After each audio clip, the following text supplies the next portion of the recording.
Hey now, and welcome to the City Off Campus with your two favorite hosts, Sammy Sommerfeld and Jack McFarland. We've got a former Iowa Hawkeye basketball player on the show today, Ryan Kriener. How's everything with you today? Everything's going good. Just another perfect day in quarantine. Exactly.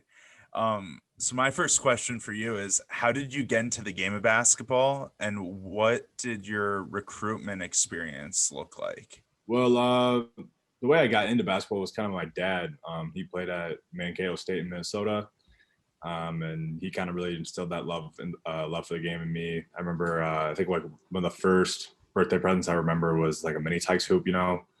One that big plastic one you put out and stuff. And a story my mom would always tell me is how I never used like the little rubber ball that came with it. I always wanted to use like the big full size men's ball, and I could barely go in, and then I get mad when it wouldn't go in. So it's just kind of something I've always had. I kind of started playing in first grade. My dad took me to some local practice, and it was a lot of fun. So I just kind of stuck with it, and I love the game. As far as recruiting goes, I'd say my sophomore year of high school is when stuff really picked up. I had some early interest from teams like UNI, Western Illinois, South Dakota State was my first offer. And yeah, I picked up a lot of mid-major offers my summer after my sophomore year. So what attracted you to Iowa? What kind of put Iowa over the edge? Iowa was my dream school. I was born and raised a Hawk fan. And it was just a big goal I had. Kind of, fulfill my dreams. I always dreamed about playing in Carver, playing, on the TV for the Hawks and stuff like that. So, when Fran called and offered me, I think the offer was on the table for maybe 6 hours before I took it. That's awesome. So I know you played AAU ball with Jordan Bohannon and Cordell Pemsel. Mm-hmm. So what was that like to be able to grow up playing ball with them and then be able to play 4 years of college ball together? Yeah, no, it was it was kind of surreal because I remember when Jordan had texted us and told us that he got offered, and we were all like automatically like super excited for him. We're like, oh, it's like we're doing this thing, like we're gonna keep playing because we had talked about it before, and we were all super excited for that. It was we have tons and tons of memories that go way back before college. What was that transition like? Kind of transitioning from high school basketball to college basketball, but already being familiar with a few of the guys on the team just from already having chemistry from playing together. Yeah, no, it was definitely a little weird because I know all of us went through adjustment period as all college freshmen do. When you go from the high school level to the college level, it's you have to learn a lot about yourself and be honest with yourself. Like my freshman year, I really struggled physically because I couldn't do all the things that I used to be able to do. I wasn't the most, physically imposing guy on the court as I always was in high school. And I really had to learn and grow. But it was really good to have those guys, have some of my really good friends from high school there that really knew me and knew my game to, help me through those hard times. Is Jordan Bohannon the most clutch player that you've ever played with or against, or is there any other name that you could put in? Because I really feel like there isn't. Yeah, I think I'd have to go with I think you just have to say J-Bo. He's proved it time and time again, whether it's practice, on the big stage that, obviously everyone has seen, or whether it was AAU in high school, he's delivered over and over and over again. So it's hard not to, put his name there right at the top of the list. Now I read back that you were in high school, you were in 2015, you were a state qualifier in the high jump. Yep. What height did you clear in order to get there? So I think just to qualify for state, I think I only jumped like 6'1" or 6'2". And then it was like a little over a week from districts to the state meet. And it was the same weekend as AAU state for basketball. And so, like, obviously I'm going to go play AAU state basketball. And I had turned my ankle and gotten a grade 2 sprain in my ankle on my jump leg. And so I'm like, I could barely walk. And I ended up just taping it up like a boot and still like trying to high jump. And I actually ended up clearing like 6'3" at the state tournament. And I'm either got 8th or 9th. So I think I got a point on like just a destroyed ankle at the state meet. So that's something I'm kind of proud of. I don't know. You could look it up. I know. I'm pretty sure I jumped 6'3". It was either like 8th or 9th. So I might have placed. I might not have. But I'm really proud about just having a destroyed ankle and going out and jumping a pretty decent height. What height do you think you could have cleared with a good ankle? Because current receiver on the team, Brandon Smith, won Mississippi's state. I don't even know what it was. The state championship for high jumping was 6'6". I don't know if you could hang up there with him. 6'6" was my PR in practice. I think my meet PR was just 6'3". But yeah, no, there's definitely some dudes that can get up. If you go to the Drake relays, if you've ever been there, yeah. Those pros, they jump like 7'3", 7'4", and you're just like, how? Kind of going off of your athletic ability, being a guy who did track and field, but also being a basketball player, how would you describe your work ethic and your commitment to your game in 3 words? Always find time. I like that. It doesn't matter if it was track season. I'd do my shot put, high jump workout with the sprinters, but I made sure my track coach knew, like, hey, basketball is number one. Like, I'm gonna do your workouts, but after I'm done, like, I'm gonna leave and I'm gonna go like do my stuff for basketball. Whether it was going way back where it was I was just like a kid getting serious about basketball. After school, most people, run home and play video games with their friends. And that's something I didn't do a lot. Right after school, I'd be right in the gym for, an hour to, 2.5 hours with, a buddy of mine, Jared Nicolaisen, who ended up playing at Luther. We'd be in the gym and just kind of like push each other every day. And I think that's something that really took my game to the next level, is just always finding time to get a little bit better. Playing at Iowa under Fran, it seems like a lot of the guys who are currently on the team or have been on the team the last 2-3 years have just been really committed to him and have really bought into the program. What makes him such a good leader and a guy that people enjoy playing for? I think the number one thing for me is he kind of gives people the ultimate freedom. You can pretty much do anything in his offense. He's a offensive genius. He can get anybody a shot from anywhere on the floor at really any point in the game. And there's a lot of trust that he has to have in his players and that we have to have in him. I think something that we kind of know is that he really cares about us. And he shows that time and time again. And it's really a family atmosphere with him. And he goes and fights for us all the time, especially when you're getting screwed on the road by the refs. And it's something you got to have as a guy in your corner that's going to fight for you. So last year, the Hawks weren't ranked in the AP preseason top 25, and today the rankings came out and they were put at number 5.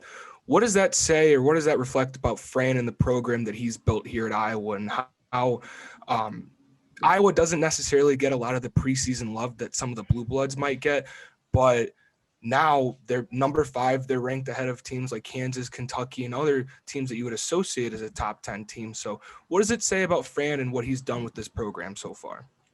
Knows how to recruit.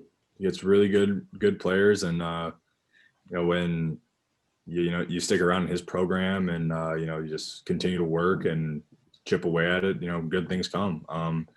Whenever I think he's proven time and time again that when he has a good senior class, that really good things happen that stay together. Like that was the case with Aaron White's group and Utah's group, and I would say even with my group to some extent, except for the fact that we had guys injured and redshirt. I would really wish that we would have been able to finish my senior season and had everybody healthy. That would have been a crazy year. I've ended in the year, I would think.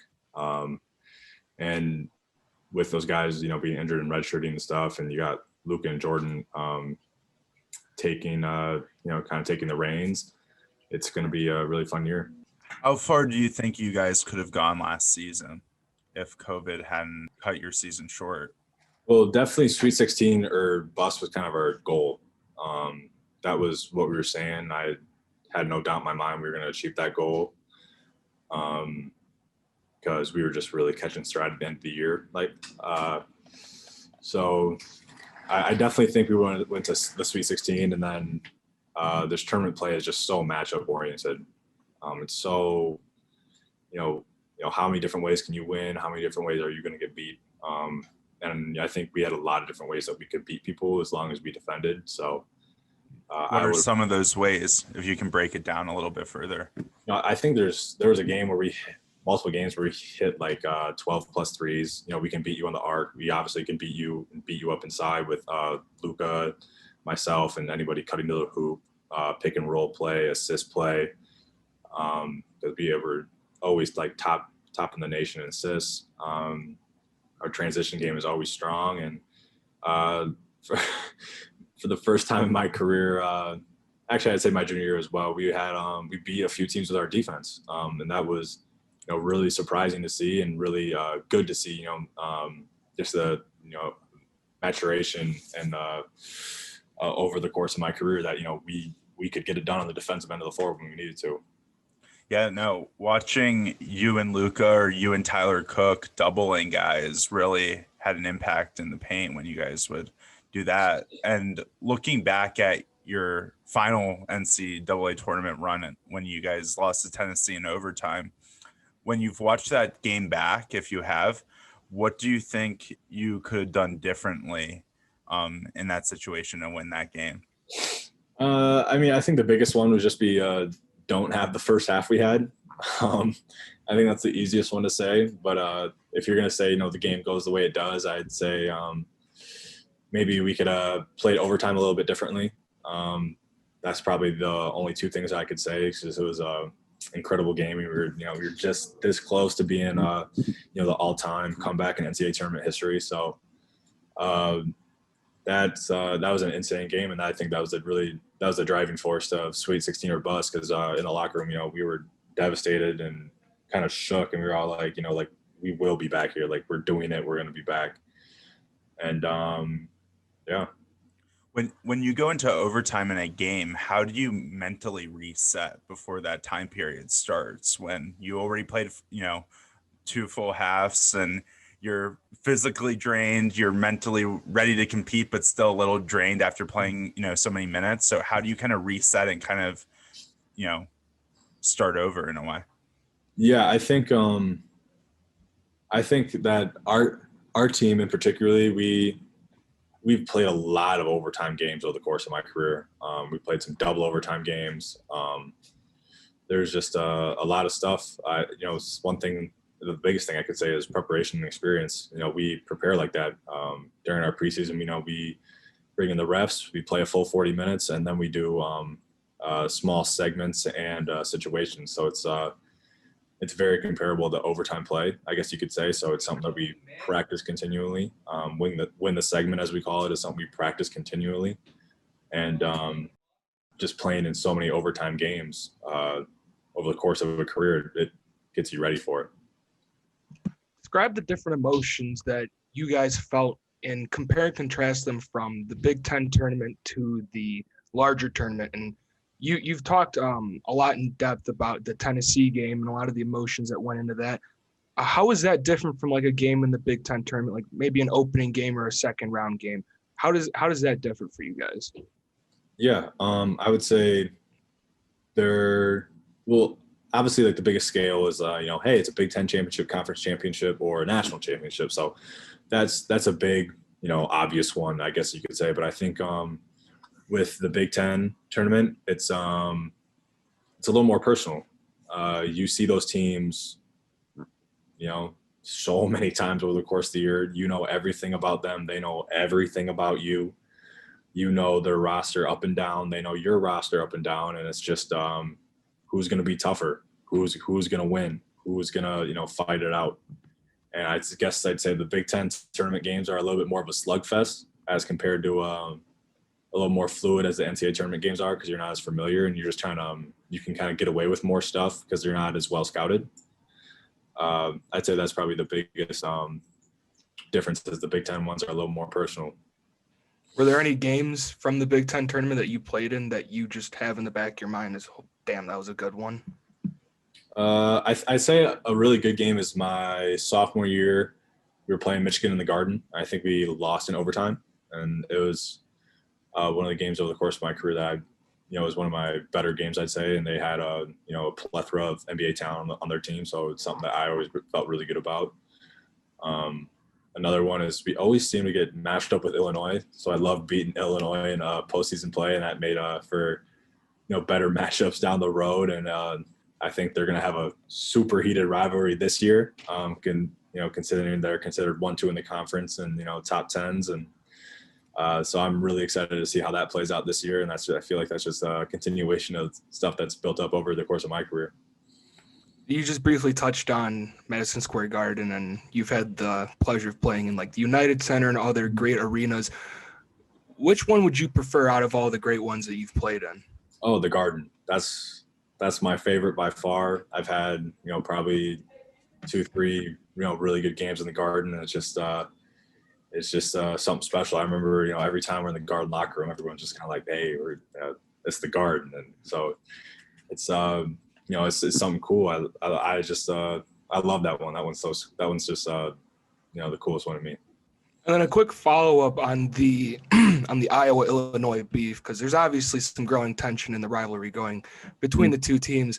One of the games that I want to specifically ask about was I don't know if it was, I think it might have been the first, I don't know if it was the first or second one, but it was the one where Joe just absolutely yammed one on Illinois, and there was a lot of emotions at the end of the game. Kind of what happened there? I mean, I don't really know what you can say. Like,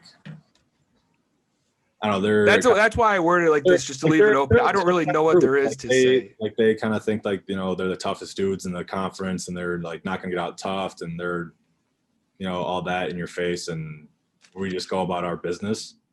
But we're not gonna take any crap from anybody. So I mean, play to the whistle, and like if they didn't want to get dunked on at the end of regulation, like don't press. You know what I'm saying? Like it's literally that simple. And then like I can't remember what happened. Like we inbounded or something, and I would assume he took a swipe at Connor, and like we were up, and I remember we almost like went out on the court because we thought like there was about to be a fight at the end of regulation, but we made sure like everyone was fine, so we'd like win the game because we could have lost from technicals and free throws.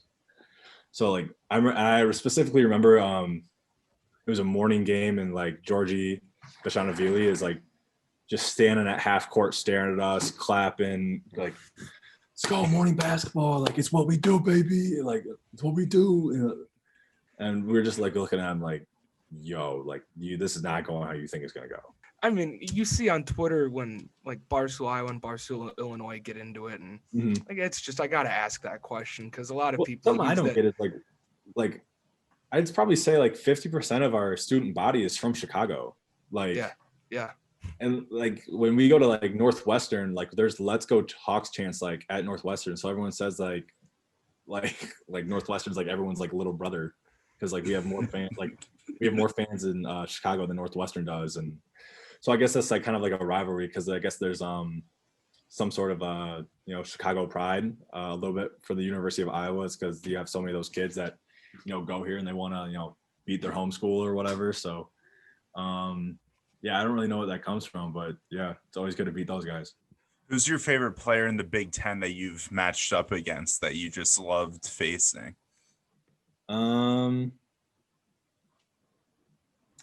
Well, I have a really good friend at Minnesota, Michael Hurt, the brother of Matthew Hurt at Duke. Me and him, we got recruited, by a lot of the same schools, and we had seen each other a bunch and went on a bunch of different recruiting visits together. So me and him were pretty good friends. And it was always good to have someone from a different school to talk to about all your stuff. So I always say it was fun to play Minnesota and get to see Mike. That was always fun. As far as we were a little different possessions, so as far as someone who I'd guard and really respected was Mo Wagner from Michigan. It was always fun to go against him, especially since he was going to be a pro lottery pick kind of guy, and he was a really cool dude to talk to. Yeah, and then also Isaiah Livers from Michigan. We've just kind of chopped it up during the games a little bit, just kind of talked, and so that stuff was always pretty cool. Who is your favorite person to go up against in practice? Like I feel like I have to say Luka because we had so many wars. But at the same time, I don't want to say Luka because we've had so many wars. Like we've bloodied each other up, black and blue, elbows all over. Like, so I don't know. Like, I don't know. Sometimes, like when you're playing against Luka and he's got it going, it's just like, oh my god, can this end? But other times, when it's when you're playing well, it's a lot of fun. Is there a lot of trash talk that goes on, or is it more just intensity Oh and yeah, just our practice. It's not just like me and Luka. It's everybody. Our practices are really intense, and if you're having a bad day, you're gonna hear about it. So talk a little bit about your relationship with Luka, like you just alluded to, and how did growing both of you together, kind of coming up the ranks at the same time, how did that help both of you grow into the players that you guys did? And who would win in a 3-point contest if you guys haven't had one between you and Luka? Well, all right. I'm gonna start off by saying like we're pretty similar players, and I think that really helped us playing against each other because it made us both change our games a little bit. Where his was push more and just became super block dominant, and I think mine was stretched a little more to the perimeter where I could play more versatile, and I started just really attacking matchups. So if I had a bigger guy on me, I was going to play on the perimeter more. If I had a smaller guy on me, I was going to play in the paint more. And we pushed each other very well because we know all the moves that each other has. We know when we like to go to them. We know all our counters, all that stuff. And so it really made us, both of us, just better because we had to go against someone who knew all of our stuff every day. As far as the 3-point contest goes, he's going to say him, I'm going to say me. But there was one day we were both working out for David Nurse, an NBA shooting coach, and he was running a camp here in Sioux City, Iowa. And so we went down there and we both worked out for him. And we were both just shooting, nuts. I want to say he got the better of me in most of the drills, but in one of the drills I had like just an unreal time. So we both I'd say he's probably a little more consistent. I'm a little more streaky, but yeah, we definitely have some good back and forth. What's your most memorable game you played at Carver? Most memorable at Carver. I don't know. There's a lot of good ones. I'd say it's Penn State my senior year. That was a really fun one because it was kind of we felt like we should have beat them at the Plestra, and we had some like injury problems there down the stretch. And Penn State's another macho group. Anytime you beat Illinois, my freshman year beating Purdue, I think it's the only time I beat Purdue in my career because they had, Haas and Biggie Swanigan, who's I believe he's with the Trailblazers right now, and Purdue was always good. Yeah, we had a lot of really good games in Carver, but I'd say probably Purdue my freshman year. Anytime we beat Illinois, or that Penn State one, those are the ones that really stand out to me just off the top of my head. What's been a game at Carver where the opposing team has come in and just talked so much trash like throughout, the opening parts of the game where you guys are just sick of it, and then you've just kind of where that's fueled you, where the talk has fueled you, or that type of thing? Yeah, I'd say usually talk always does fuel us. That's something that I think other than the exception of my sophomore year because we were just not good. It's just super motivating for us. We weren't really going to back down from anybody. I think this is a movie quote, but it said like, we're either going to win the game or we're going to win the fight. And I think that's something that we kind of embodied a little bit, that we weren't really going to back down from anybody. You are our second Chris Street Award recipient on the podcast. Our first was Cyrus Tate. What does that mean to you to be chosen along with Luka for that award? For me, it's, it means so much to me. Just growing up Iowa kid, I kind of feel like I relate to his story, Iowa kid, Iowa dream, got to go out and live that. And just having the connection with Mike and Patty that I have, Yeah, it's really, really special. And the more I learned about Chris's, story and how much, he was just team first, all heart, hustle. I really try to embody that a little bit. Try to just, play as hard as I could, have great pride and being from Iowa and being a Hawkeye. And it, it really means the world. It's something I'm super proud about.